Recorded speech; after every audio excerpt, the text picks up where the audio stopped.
mënoon nañu ko éviter loolu la wax est-ce que moom njëkkul juger. loolu laa lay wax. loolu c'est grave pour calmer parce que léegi moom il s'est mis à la place du juge. xam nga Sénégal laa la wax ñëpp léegi ay juge lañ ministres yeeg journalistes yeeg ñu ci mbedd mi ku ne naan way moo ko rey dañu woon dem nii mais yow est-ce que xam nga ci dara même le ministre am na rapport yuy daw pareeguñu am na enquête bu Macky Sall demandé président Macky Sall mais est-ce que yëpp pare na est-ce que juge bi def na enquête am est-ce que atte nañu est-ce que am na appel dem nañ cassation mais tout de suite tout de suite dañu bëgg a accuser sage-femme yi bu dee ñoo ko def lu ñaaw la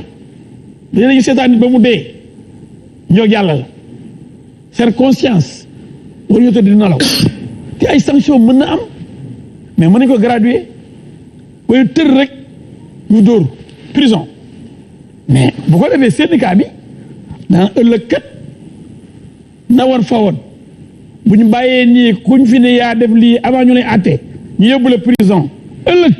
benn médecin dina opéré bu dee ci kaw table opération bi ay mbokkam ni médecin bee ko négligé fekk daa war a dee médecin bi jéem mënul ñu jàpp médecin bi tëj. lan nga jàpp ne mooy responsabilité ministre du commerce ci mbir mi parce que am na ñuy wax ne tey. moom mooy le ministre de la santé excusez tey am na ñuy wax ne. ministre de la santé xaalis de.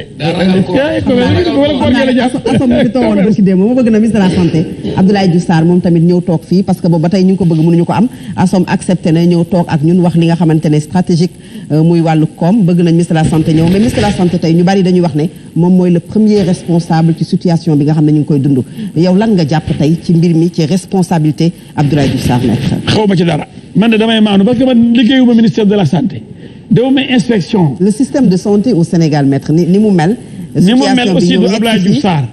ni mu mel gouvernement Senghor la après gouvernement Abdou Diouf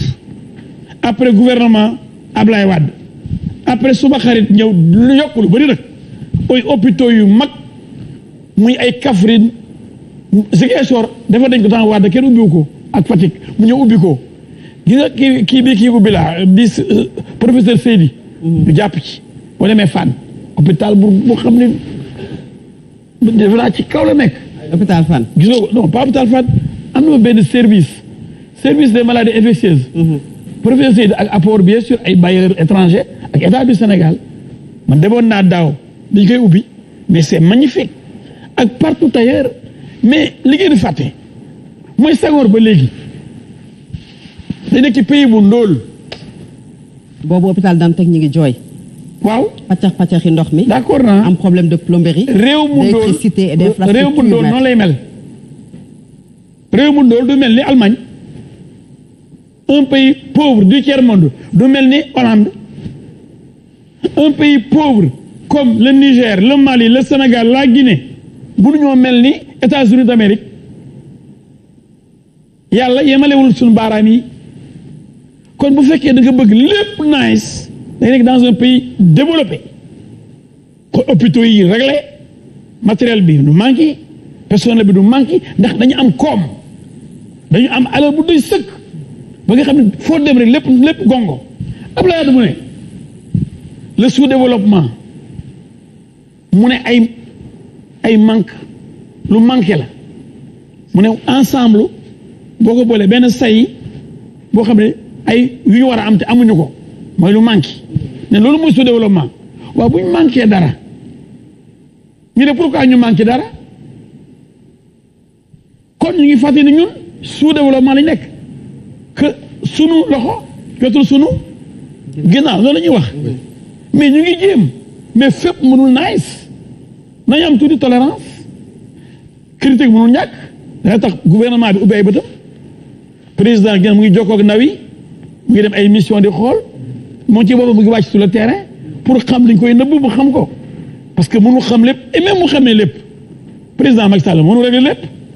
bu doon mën na régler lépp kon Senghor rek la woon ne lépp boobu tey jii nii la daan teg du am problème bu fekkoon ne mën na ko régler kon Abdou Diouf bu sañoon régler problème yëpp ba Wade bu ñëwee du fekk benn problème du fekk la daan teg mel ni mel Wade it bu fekkoon ne mën na ko da koy def mais dañuy jéem parce que li ñuy jéem heureusement que li ñuy nekk pays sous-développé ñu ngi fay salaire yi mais am na ay jamono réew yu bëri dañu am problème pour fay solde même Sénégal avant am na ay temps wu Senghor temps wu Abdou Diouf am na ay temps mu dégg ñu naan waa CSS Mimran mooy dimbale état pour fay tey salaire yi wala Djily Mbaye moo débloqué ay milliards pour ñu fay salaire yi dañu am ay problème pour fay salaire loolu depuis Macky Sall ñëw amu fi ba pare corona bi ñëw terewul ñu ngi fay salaire yi ba tey malgré problème yi ñu am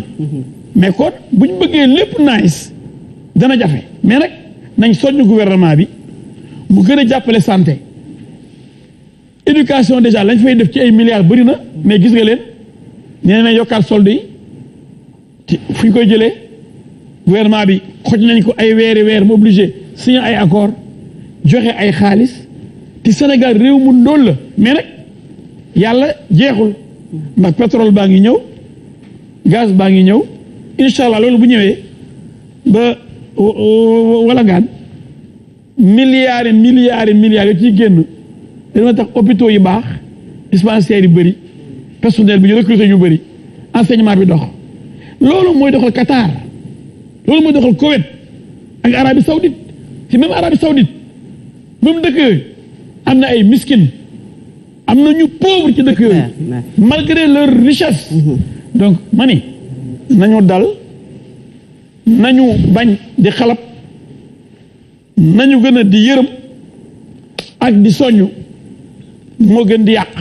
alors ak di xotti. c'est clair mais alors Serigne Saliou ñu ngi koy wax grève des sages-femmes démb daanaka journée bi yëpp mu nekk peut-être journée bu triste pour le Sénégal ñu bari jàppee nañu ko noonu parce que ñu bari ça fait peut-être pour la première fois ñu dégg journée sans accouchement au Sénégal naka nga ko jàngatee. waaw xanaa ni ko Sénégalais yu bari dundee moom laa ko dundee démb métti na parce que secteur bu toll nii santé. bu ñu demee décréter journée sans accouchement en fait waxuñu bu kenn accoucher mais ñoom duñu laal benn accouchement. man nag tey moom c'est l'une des rares fois bu may ànd ak El Hadj Diouf vraiment sur tout ce qu'il a dit. merci. voilà c'est l'une des rares fois parce que dans ce problème là bi mu amee xam nga au niveau des réseaux sociaux on a mis le problème là-dedans il y a une effervescence au niveau des réseaux sociaux. tax xam nga li ci metti mooy ñun très souvent suñu autorités yi. dañuy topp le tempo des réseaux sociaux.